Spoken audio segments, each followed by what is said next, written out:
Cal Walker had spent most of his life under the wide skies of Arizona, so wide and open that a man sometimes felt small standing beneath them. The morning had started just like any other for him. He left his small ranch house before sunrise, as he always did, with a cup of warm coffee in one hand and his hat tucked under his arm. The light was soft, the kind that made the land look peaceful before the day's heat rolled in. Cal saddled up his horse, Dusty, and headed out to check the fence lines near the far edge of his property. This part of the land rested close to Apache territory, and Cal knew better than to wander there without respect. His father had taught him that long ago. You don't have to be friends with everyone, son, but you must be respectful. That keeps things peaceful. Cal carried that lesson everywhere he went, so whenever he rode along those borders, he kept his eyes open, not out of fear, but out of understanding. The air was warm, even in the early hours, and a thin breeze moved across the dry earth, carrying the faint scent of cedar and dust. Cal liked mornings like this.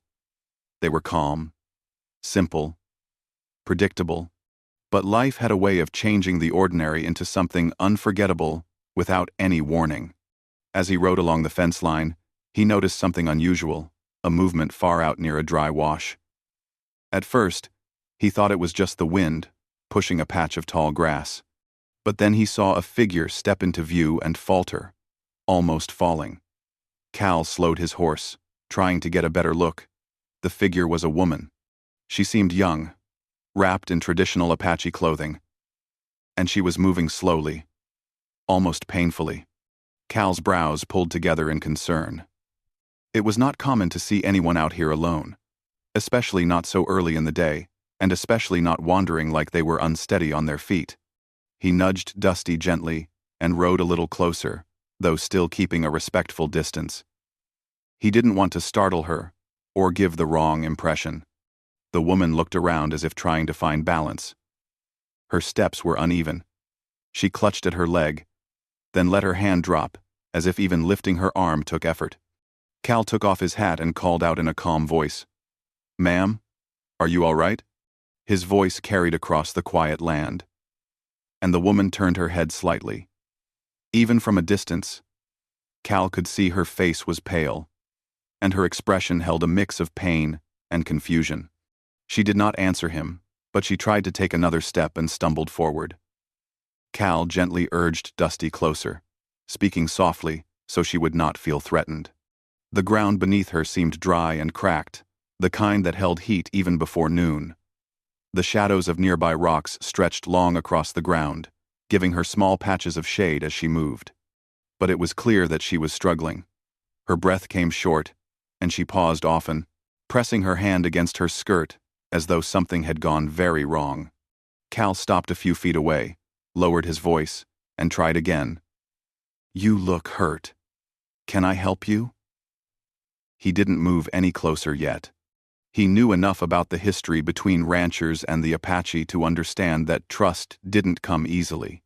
The woman looked at him again, and this time, her eyes showed something more, a quiet desperation. She tried to speak, but the words wouldn't come out strong enough to hear. Her lips moved, but her breath was too weak. Finally, she took one more step, but her legs gave way beneath her, and she sank to the ground with a soft, exhausted motion. Cal was off his horse in an instant, but he approached slowly, palms open to show he meant no harm. When he reached her side, he knelt gently. Her breathing was shallow, and her hands trembled. She lifted one hand toward her leg as if trying to show him something, but she didn't have the strength to hold it up. He spoke softly, "Don't try to move too much. Just breathe. I'm here." He didn't know her name, but he knew she needed help immediately. The sun was climbing higher now, warming the earth around them. Cal could feel the heat settling on his shoulders, and he knew it would only get worse with time. The woman would not last long out in this heat if she was injured and alone. He reached into his canteen and offered her a small amount of water. She managed to take a sip before her hand slipped. Cal held the canteen steady for her and waited, while she caught her breath. He noticed then the sweat on her forehead, not normal sweat but the kind that comes with weakness. Her eyes fluttered open, and she whispered a single word, in a faint voice. Cal leaned closer to understand. She repeated it, soft, strained. It was, bite. Cal's heart tightened. He knew enough about the desert to understand what that meant, even though she had not said more. Her pale face, the way she held her leg, and the faint trembling all told a clear story. Something had bitten her, likely while she was walking or gathering something. This land held many dangers for the unwary, and a bite any kind was serious. He looked toward her leg, though he didn't touch anything yet. Her skirt hid the wound completely, and the swelling was visible only as a slight rise in the fabric.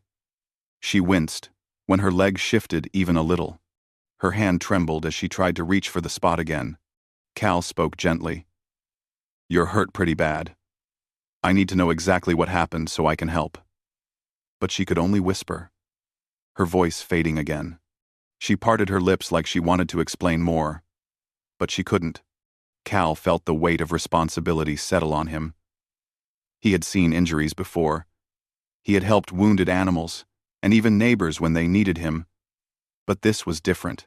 This was someone from a community that rarely crossed paths with ranchers like him. Yet right now, none of that mattered. She was a human being who needed help, and he was the only person around who could give it. He glanced around the empty landscape. There was no one else in sight, no riders, no wagons, no sign of her people nearby. It seemed she had been alone for some time. Maybe she had been trying to make it back to her village. Maybe she had hoped to find water or shelter. But whatever her intentions, she had almost reached the point where she could not move at all. Cal knew he had to act quickly but carefully. He didn't want to cause her distress or alarm. He spoke with steady kindness. "Listen, ma'am, I'm not here to harm you. I only want to help. If you can tell me what kind of bite it was, even just a word or a sign, it would help me keep you safe." She blinked slowly and whispered again. This time, a little clearer. The word was snake. Cal's stomach dipped slightly, but he kept his expression calm. He nodded once, reassuringly, as if to say he understood completely. Snake bites could be serious, but he knew panicking would only make things worse. She needed calm, gentle care, and she needed it right away. She closed her eyes, as if even speaking that single word had taken the last bit of strength she had left. Cal sat beside her for a moment, letting her rest while he gathered his thoughts. He had a basic understanding of frontier first aid, enough to know what to do in an emergency. He also knew that time was the most important factor. He offered her more water, wiped a bit of dust from her forehead, and adjusted his hat to give her more shade. As he watched her breathing slow, he couldn't help but think how strange life could be. He had set out that morning for a normal day of checking fences, and now here he was kneeling beside a stranger whose life might depend on him.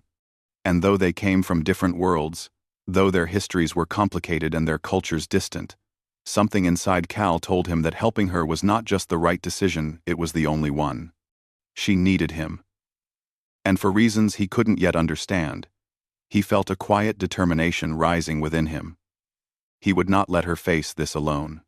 Cal stayed by the woman's side until her breathing became a little steadier. Even though she was weak, he could see she was trying to stay conscious, trying to fight whatever was happening inside her body. The desert sun climbed higher, warming the land with a slow, steady heat. Cal knew that time was not on their side. He also knew that the woman needed comfort as much as she needed medical help. He spoke softly to her again, his voice steady. She didn't respond with words this time, but her eyes moved slightly, showing that she heard him. The pain was written across her face, but she tried to hide it, as if she didn't want to appear weak in front of anyone. Cal admired that strength, even though she was clearly suffering. He carefully lowered his canteen so she could take another sip of water. She managed only a small swallow, but even that seemed to ease her dry throat. Her hands trembled as she tried to hold the canteen herself, but Cal gently steadied it and told her not to strain. The land around them was quiet. Almost too quiet. No birds called from the distant trees. No sound of animals rustled through the brush. It was as if the desert itself was holding its breath, watching the moment unfold. Cal slowly studied her condition. She wasn't bleeding, but something had struck her, something hidden beneath her clothing. He knew enough about frontier life to understand what she meant when she whispered, "Snake." The deserts and grasslands often hid dangers among the rocks and fallen branches. A snake could hide anywhere, especially in hot weather. He spoke gently again, trying not to frighten her. "Where did the snake bite you? Can you show me?"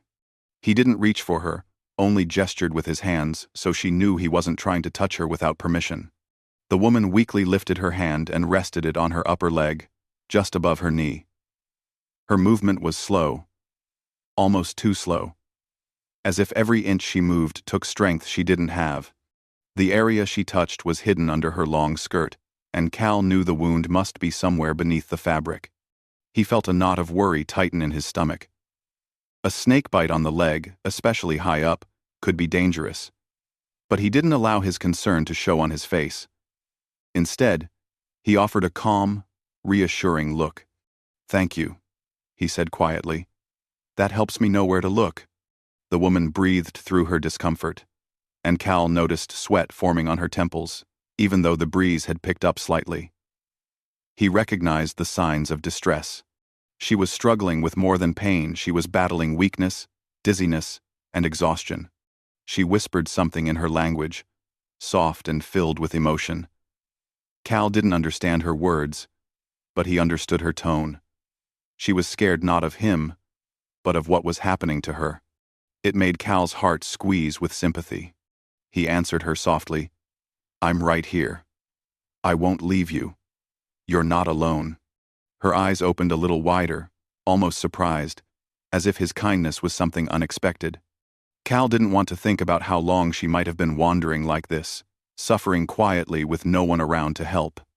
He needed to examine the bite, but he also needed her permission. He had always lived by principles of respect, and he knew he couldn't simply take control of the situation without including her in every decision. He sat beside her and spoke in an even, gentle voice. "Listen, the bite is serious. I can help you, but I have to see how bad it is. I won't do anything unless you agree. You can nod your head if you understand." For a moment, she didn't move. Then, with great effort, she gave a tiny nod. It wasn't much, but it was clear enough. She trusted him. That trust touched Cal more deeply than he expected. To him, trust wasn't something small or casual.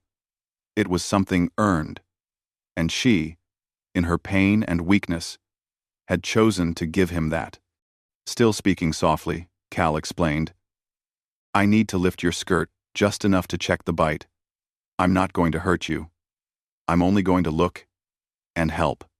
Her eyes shifted to him again, steady even in their tiredness. She nodded once more. It was clear she understood what he was saying and agreed. Cal worked with slow, respectful movements, making sure she saw everything he was doing so she didn't feel alarmed. When he gently lifted the edge of her skirt, he saw the swelling on her upper leg, a swollen mark beneath the skin that looked painful. There was redness too, and the skin around the area felt warm when he hovered his hand without touching. Her breath hitched when the air reached the wound, but she stayed calm, though a tightness formed at the corners of her eyes. Cal felt a new surge of determination. He knew he had to act quickly if he wanted to help her. But he didn't panic. His father had always told him that clear thinking saved lives, not fear. He looked back to the woman and offered a warm, steady voice. "You're brave. Really brave. I'm going to take care of this." Her breathing slowed just slightly, as if his words brought her a small comfort. Cal felt grateful for that. He wanted her to feel safe. He reached for the small pouch tied to her belt. It was simple and made of soft leather. He opened it gently and found bundles of dried herbs inside. He recognized some of them. They were plants commonly used by the Apache for healing. Others he didn't recognize, but he trusted that they were part of her traditional remedies. She saw him looking and quietly whispered, "Good. Herbs." The words were broken, but clear enough that he understood she was guiding him. Cal nodded. "All right. I'll use them."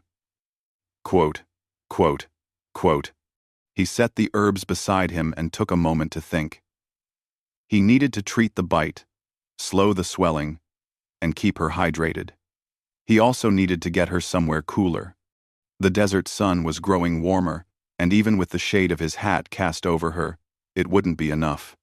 He spoke to her again, gently.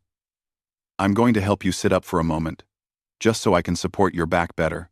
Tell me if it hurts too much." She gave a faint hum of agreement, so Cal slid one arm carefully behind her shoulders. She was light, weaker than he expected, but she didn't resist. She leaned against him, her head resting briefly on his chest as she tried to gather strength. He offered her more water, and she managed a small sip. Her breathing grew steadier after that. Cal could feel the slow but noticeable improvement, even if it was tiny. Once she could sit comfortably, he spoke again. "You're doing well. I'm going to treat the bite now. All right?" She nodded softly. Cal took one of the herbs she had indicated, crushed it gently between his fingers, and brought it close to the wound. The scent was sharp and earthy, reminding him of the wild plants his father used to keep on a shelf at home. He applied it carefully, making sure not to cause her discomfort. The woman inhaled deeply, almost as if she recognized the smell, and felt relief from it. Cal watched her closely, making sure she wasn't becoming dizzy again. "You're strong," he told her again, encouraging her. "Just keep breathing. I'm right here." She whispered something again, her voice fragile but meaningful. Cal didn't know the words, but he understood the tone. It was gratitude. He felt something shift inside him, a stirring of compassion deeper than anything he'd felt in a long while. He wasn't helping her because he felt obligated. He was helping her because he cared about her life, her fear, her bravery. As he worked, the wind blew softly across the land, carrying with it the distant smell of sage. The desert, once silent, now felt alive again. Cal took it as a good sign. The woman's eyes closed. But this time it wasn't from weakness. It was from trust, a quiet surrender into his care. Cal continued his gentle work, all the while thinking that this moment, this unexpected meeting, was going to change both of their lives in ways he couldn't yet understand. And as he helped the woman through her pain, he made one silent promise. He would not let her suffer alone. Not now. Cal worked with patience and steady hands, trying to keep the woman as comfortable as possible. The herbs he had used seemed to have brought her a small amount of relief, but he knew it was not enough on its own. A snake bite could weaken someone quickly, and the swelling on her leg showed that the venom had already spread through part of her system. She needed more help that required a decision neither of them could avoid. The breeze shifted again, bringing in a warm current of air. It brushed gently over her face, moving a few loose strands of hair that had fallen across her forehead. Cal reached out slowly and brushed them away so they wouldn't bother her. She didn't open her eyes, but her breathing stayed calm, which told him she felt safe enough to rest. He waited a moment before speaking, giving her time to gather whatever strength she had left. Even though he wanted to work quickly, he knew rushing would only startle her. She needed calmness, not tension. Finally, he spoke softly. "Ma'am, I need to tell you something important." Her eyelids fluttered as she tried to focus on his voice. She didn't speak, but she turned her head ever so slightly toward him, showing she was listening. Cal shifted his position so he could look at her without blocking her view of the sky. The sunlight shimmered across her peaceful brown eyes, making them look warm even through the cloud of pain. He swallowed and continued. "The bite is higher on your leg than I expected. The swelling is spreading. The herbs helped, but they won't be enough on their own. If I don't treat it more directly, it could get worse.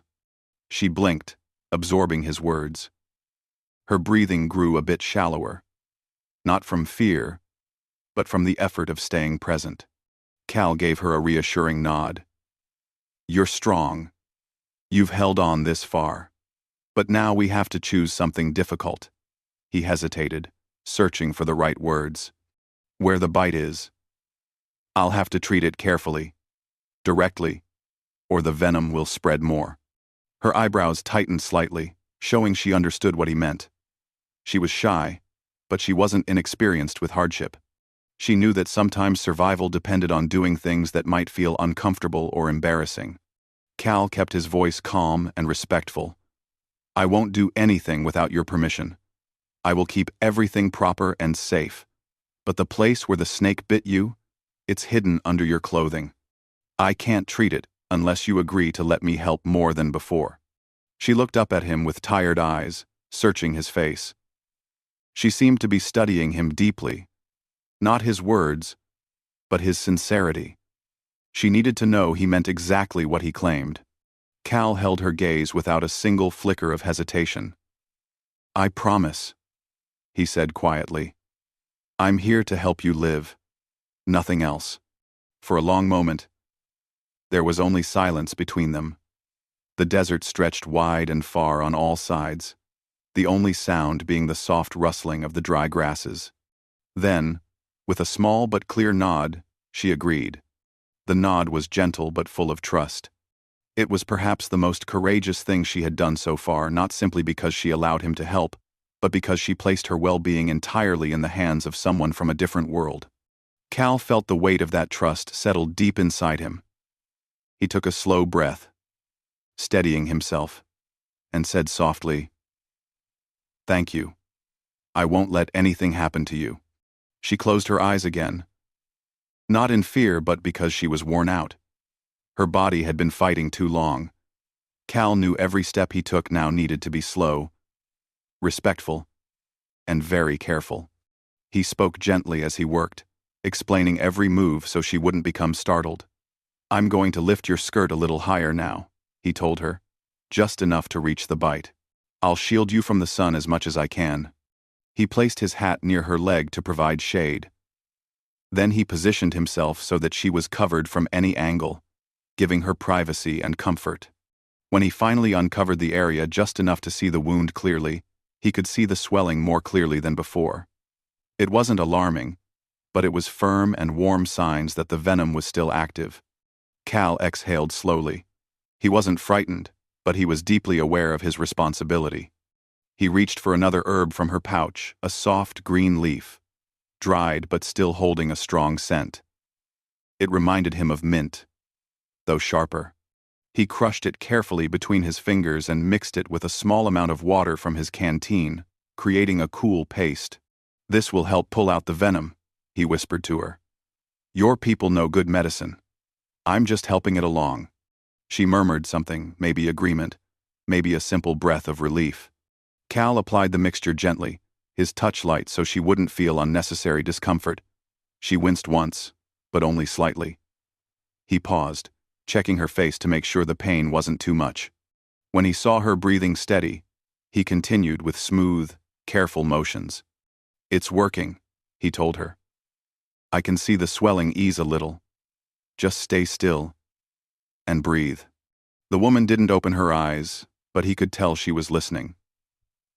Her hands lay still on her stomach, relaxed for the first time since he found her. She trusted the process, and she trusted him. After applying the herbs, Cal sat back for a moment, letting the desert wind cool the mixture. He used his own body angle to shield her from the sun, so she would remain comfortable. As she rested, Cal thought about the situation. She was far from her people. She must have been out gathering herbs, maybe following a trail or performing a task. Her people respected nature, and they worked closely with the land. But even experience could not protect someone from a hidden snake resting beneath a stone or brush. He wondered how long she had been alone before he found her. An hour? 2? More?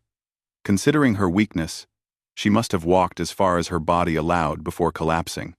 He felt grateful he had been riding in this area today. If he'd chosen a different path, she might still be lying alone, unseen by anyone. He spoke quietly again. "You're safe with me. When you're a little stronger, I'll take you somewhere cooler, a place where you can rest better."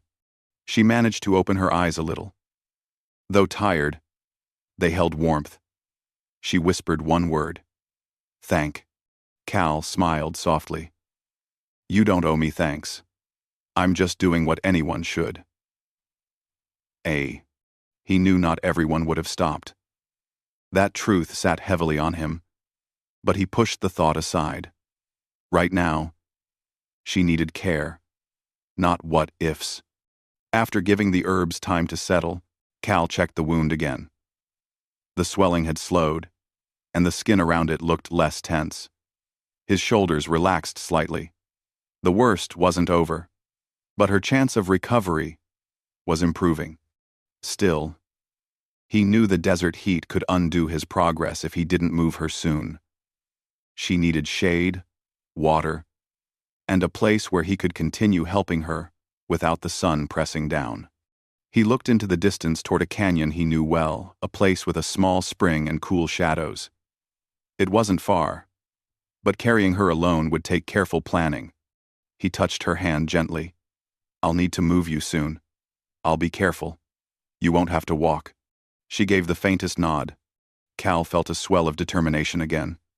He had made a promise in his heart, and he intended to keep it. He lowered her skirt gently back into place, covering the wound fully. Then he adjusted her clothing so she would be comfortable before lifting her. Everything he did was careful, thoughtful, and filled with respect. She watched him through half-closed eyes, fully aware of the kindness and honesty in his actions. Cal tightened the saddle on his horse, preparing for the journey, then returned to her side. The hardest choices had been made. The first treatment was done. Now began the next stage, getting her somewhere safe before the desert heat returned with full force. And as Cal prepared to lift her into his arms, one thing was clear to him. He would do everything in his power to protect this woman, because life had placed her in his path for a reason, and he would not ignore that calling. Cal took a slow breath as he prepared to lift Nayeli into his arms. He had carried injured animals before, even a neighbor once, but this felt different. This was a woman who trusted him completely in her weakest moment, and he knew he had to be steady, calm, and gentle. Every move mattered. He knelt beside her and spoke softly, letting her hear his voice before he touched her. "I'm going to lift you now. I'll be careful, I promise. Just try to relax." Her eyes fluttered open for a moment. She gave him a tiny nod, the same quiet sign of trust she had given before. That was enough. For Cal. He slid one arm beneath her shoulders and the other beneath her legs. Even though she was light, he lifted her slowly, so she wouldn't feel jolted or frightened. She leaned her head against his chest, too weak to support herself. Cal felt the warmth of her breath against his shirt and the weight of her exhaustion in the way she rested her hand lightly near his collarbone. "It's all right," he whispered as he stood up with her. "You're safe with me." Dusty, his horse, stood patiently nearby, as if sensing the importance of the moment. Cal had raised that horse since it was young, and Dusty understood his voice better than most people did. When Cal approached with Nayeli in his arms, Dusty lowered his head slightly, calm and steady, as if offering help in his own silent way. Cal adjusted his grip so Nayeli wouldn't be jostled when he placed her onto the saddle. He moved slowly, making sure she stayed comfortable. Her fingers curled weakly around his sleeve as if she didn't want to be separated from the safety of his arms. "I'm not letting go," he told her gently. "I'm just getting you settled on the horse so we can reach the canyon." With great care, he lifted her onto the saddle and then climbed up behind her, supporting her so she wouldn't fall. She leaned back against him, her head resting lightly against his shoulder. Even through the strains of sickness, she felt the calm strength he offered, and her breathing grew a little steadier. Cal wrapped one arm around her waist, not tightly, just enough to keep her secure. His other hand held the reins. He spoke to Dusty in a low voice. Easy now. Nice and slow. Dusty stepped forward with a gentle rhythm, careful with each step, as if he knew he was carrying something fragile and precious. The ride toward the canyon spring was quiet at first. The sun had risen higher, but they were fortunate. Thin clouds softened its strength, giving them a bit more time before the heat grew harsh. The wind carried the scent of dry earth mixed with distant pine trees. It brushed across Nayeli's cheek, cooling her warm skin. Every few minutes, Cal glanced down at her face to check if she was still awake. Sometimes, she had her eyes half open, watching the land drift by in soft blurs. Other times her eyes were closed, but her breathing stayed calm enough to show that she was merely resting, not drifting toward danger. He whispered to her from time to time, offering reassuring words. "You're doing good. We're almost there. Just a little longer." She didn't always answer, but she heard him. Cal knew she did, by the faint movements of her head or the small sigh that slipped from her lips. The land around them changed slowly as they approached the canyon. The flat desert gave way to gentle slopes, and the air grew cooler as patches of shade stretched across the ground. They reached the entrance of a narrow path that led between tall sandstone walls. Cal guided Dusty inside. Shadows wrapped around them like a comforting blanket. The temperature dropped noticeably, and even Nayeli seemed to relax more in the coolness. She blinked open her eyes and looked around with a faint but curious expression. The canyon was soothing, quiet, and peaceful, a place untouched by harsh sunlight. Cal spoke softly near her ear. "We're here. Just a little more to reach the spring." The spring sat in a small nook at the back of the canyon, where water trickled down from a natural rock opening. It wasn't large, but it was enough to drink from, enough to provide comfort. Wild plants grew nearby, green, soft, and alive, proof that even in the desert, life found ways to survive. Cal stopped Dusty beside a shaded flat area. He slid off the saddle first, and then lifted Nayeli carefully into his arms again. She gave a faint sigh when her body left the saddle, but she didn't seem frightened. She trusted that Cal would not drop her or let her fall. He carried her to a soft area of sand where the shade was deep and cool. He spread his coat on the ground to make a gentler surface before lowering her onto it. She rested back slowly, her breathing steady but tired. Cal knelt beside her again. He dipped his hands into the cool spring water and then touched it gently to her forehead. She closed her eyes, comforted by the simple, soothing, cold. He then helped her drink a small amount from his hands, just enough to ease her dryness but not overwhelm her. "You're doing well," he murmured. "We're safe here for the night. I'll take care of everything." Nayeli opened her eyes slightly, looking at him with a softness that carried both trust and quiet gratitude. She tried to speak, but only a whisper came through. Warm. "Thank you." Cal smiled, relieved that she could talk at all. "You're welcome. Rest now. I'll watch over you." She relaxed fully then, letting her head sink into his coat. Her breathing deepened into a slow, steady rhythm. Sleep finally took her. The kind of sleep that comes after a long battle with pain and fear. Cal stayed beside her, keeping a close eye on her condition. Every now and then, he adjusted the herbs he placed earlier, or checked if the swelling had spread. To his relief, her leg seemed to be holding steady. The swelling had not worsened. In fact, it looked slightly reduced, thanks to the herbs and cooler temperature. But he knew she wasn't out of danger yet. The venom could still cause fever or weakness, and she needed care through the night. He gathered more water from the spring, collected some soft leaves to use as cool compresses, and sat beside her with quiet determination. Dusty grazed nearby, calmly eating patches of grass that grew near the water. As dusk began to settle, The canyon took on a gentle blue tone. Shadows lengthened, and a cool breeze drifted through. Cal felt the energy of the place calm, steady, and safe. It reminded him of nights he'd spent outdoors as a boy, learning from his father about nature, survival, and respect for all living things. Nayeli stirred in her sleep, mumbling something in her language. Cal listened carefully, but didn't interrupt. Sometimes, he knew, people spoke to their ancestors or spirits in dreams during sickness.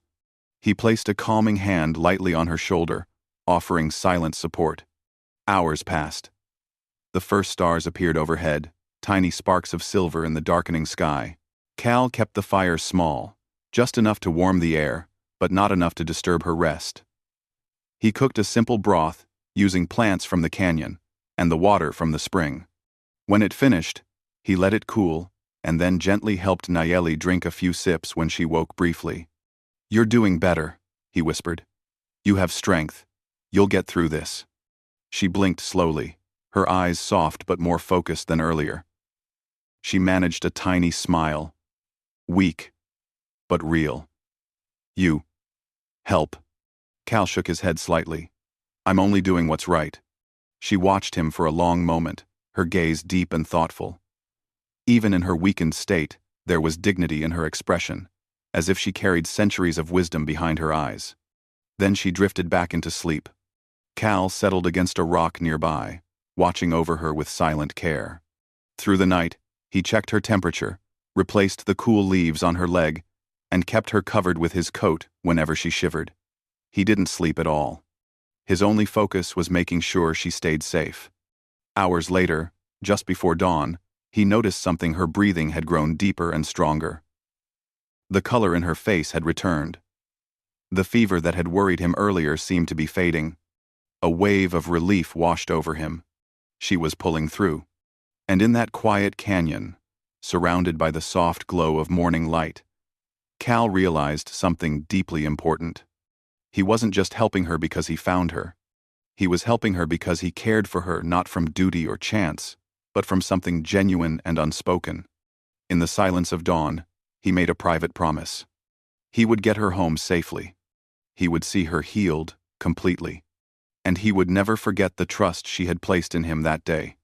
The first warm light of morning slowly reached into the canyon, brushing the rocks with soft gold, and touching the surface of the spring with a quiet shimmer.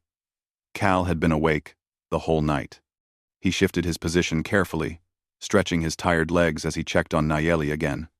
She was still asleep, but this time, her sleep looked peaceful. Her breathing rose and fell in a steady, natural rhythm. The worry that had rested heavily on Cal's chest through the night slowly eased as he noticed the healthier color returning to her skin. The fever that had frightened him before seemed almost gone. A gentle smile formed on Cal's face. "You're stronger than you look," he whispered, not wanting to disturb her. "Real strong." Nayeli stirred, as if she heard him through her dreams. Her hand moved slightly, brushing the fabric of his coat that he had laid over her during the night. She used so little energy, but even that small movement felt full of life. A sign she was waking, not from weakness, but from healing. Cal fetched water from the spring, lifting it in his cupped hands and letting the coolness splash lightly across his face. The night had been long, but he had no regrets. Something inside him felt different, deeper. He wasn't acting out of simple kindness anymore. He felt connected to her, almost protective, as if a quiet bond had formed between them, without either of them speaking it aloud. A quiet voice reached him, soft but clear. "Morning." Cal turned around quickly. "Nayeli? You're awake?" She lay on the coat, weak but smiling slightly. It was a small smile, but it looked genuine, grateful, warm.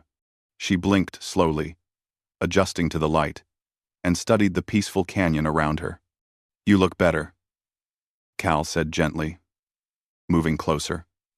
"A lot better." Nayeli touched her leg lightly. She could still feel soreness, but the sharp, exhausting pain from before was gone. She looked up at Cal, her eyes soft with emotion. You stayed all night? Nayeli. Nayeli. He nodded simply. You did not sleep? She asked, noticing the tiredness around his eyes. Cal chuckled softly. Didn't want to miss anything important. Wanted to make sure you stayed safe. She gazed at him for a long moment, as if trying to understand why a stranger, especially someone outside her people, would care so much.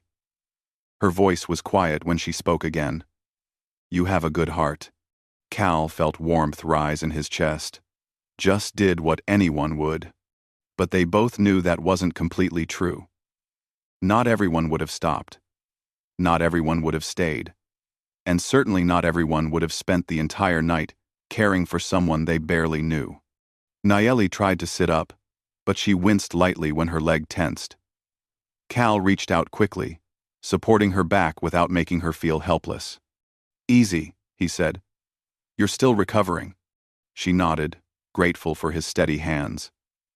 I feel stronger. Thanks to you. Cal helped her drink water and offered her some of the simple broth he had made near the fire. She took small sips, tasting the warmth and taking comfort in it. Her strength was returning piece by piece, like sunlight slowly pushing back the night. After a little while, when she had rested again, Cal spoke in a careful voice. Once you're steady on your feet, we should get you back to your people. They're probably worried. Nayeli's expression softened. Yes. They will be. My family. They wait for me. Cal nodded. I'll take you home. But only when you feel strong enough. She looked down at her hands, then at him. You saved my life. You gave me care, water, kindness. I will not forget. Cal leaned back slightly, feeling humbled by her words. I didn't do it for thanks. Then why? Nayeli asked gently. Her eyes fixed on his face. 9. Assis. Cal paused, breathing in the cool morning air. He didn't want to say something that sounded dramatic or foolish. But he also didn't want to lie. After a moment, he answered honestly. Because I couldn't leave you out there. Something told me I had to help you, and I'm glad I did. Nayeli's eyes softened even more. There was a quiet understanding between them now. Something deeper than words. The canyon around them seemed to hold that silence, like a gentle embrace. After she rested a little longer, Nayeli attempted to stand. Cal helped her carefully. She put weight on her injured legs slowly, testing her strength. Her steps were shaky, but she stayed upright. That's good, Cal said with encouragement. You're getting your strength back fast. She nodded. Your herbs helped, she said with a small smile. Cal chuckled gently. Your herbs, you mean? I just followed your guidance. She smiled wider this time, the first real smile since he met her, and for a moment, the pain, the fear, the long night all faded away. They prepared to leave the canyon. Cal packed his coat, filled the canteen, and tightened Dusty's saddle again. Nayeli stood beside the horse, one hand resting on his mane. She whispered something to Dusty in her native tongue, a soft, affectionate word that made the horse flick his ears forward, listening. Cal smiled. He likes you. She tilted her head, amused. Horses understand hearts. Cal wasn't sure if she meant the horse's heart or his, but either way, her words felt warm. With great care, he helped her mount Dusty. This time, she sat more confidently, though still tired. Cal climbed up behind her, as he had the day before, keeping one arm ready in case she needed support. As they rode out of the canyon, the land opened before them once again, wide, sunlit, endless. The warmth of the morning settled gently on their backs, instead of pressing down harshly like the day before. Even the desert birds eventually returned, singing their quiet songs. Nayeli leaned lightly against him, not out of weakness, but for comfort. Her voice was soft as she spoke. My people? They will be surprised. To see me return, With a rancher. Cal smiled. That's all right. I'll explain everything. She looked back at him with playful eyes. I am not sure they will be as calm as you are. He laughed. Well, I'll do my best. The journey took a few hours, but Nayeli did not grow faint or dizzy again. The cool canyon, the herbs, and Cal's night-long care had helped her body fight the venom more effectively than he expected. She held steady the whole way. When the first signs of her village came into view, small dwellings made from natural materials, smoke rising gently from a central fire, Nayeli straightened in the saddle, her heart lifting. Some members of her tribe noticed Dusty approaching and hurried toward them. Their expressions changed quickly from worry to surprise when they saw Nayeli alive and returning on a stranger's horse. Cal slowed Dusty and spoke softly. It's all right. I'm right here. Nayeli lifted her hand, signaling peace. One of the older tribe members reached her first, touching her arm gently and speaking in their language with deep concern. She answered in calm, steady words, explaining what had happened. Several eyes shifted to Cal. Their faces showed caution, curiosity, and silent calculation, but not hostility. They could see he meant no harm. After Nayeli explained more, the older member stepped toward Cal and gave a respectful nod. Cal returned the gesture. No words were exchanged, but the meaning was clear. Nayeli stepped down from the saddle with Cal's help. Her legs trembled, but she stayed steady. She looked at Cal once more, her eyes warm and filled with something more than gratitude. You saved me, she said softly. And you showed respect. I will remember. Cal gave a small smile, one hand resting lightly on Dusty's reins. You're strong. I just helped you get through a hard moment. She looked down shyly for a moment, then met his eyes again. Maybe our paths will cross again. Cal felt something gentle stir in his chest. I hope so. They stood facing each other, surrounded by her grateful tribe and the soft afternoon sun. For a moment, the world felt still, as if honoring the bond formed between two people from different worlds. Finally, Nayeli stepped back toward her people. She turned once more and gave Cal a final nod, a gesture full of respect, memory, and quiet emotion. Cal lifted his hat slightly in farewell, then rode away slowly, letting the desert wind carry him home. As Dusty moved along the familiar path, Cal felt a peaceful certainty settle in his heart. He had helped someone who needed him. He had gained a story he would never forget. And somewhere out there, Nayeli lived on safe, strong, grateful, carrying her own memory of the rancher who stood beside her when she had been alone.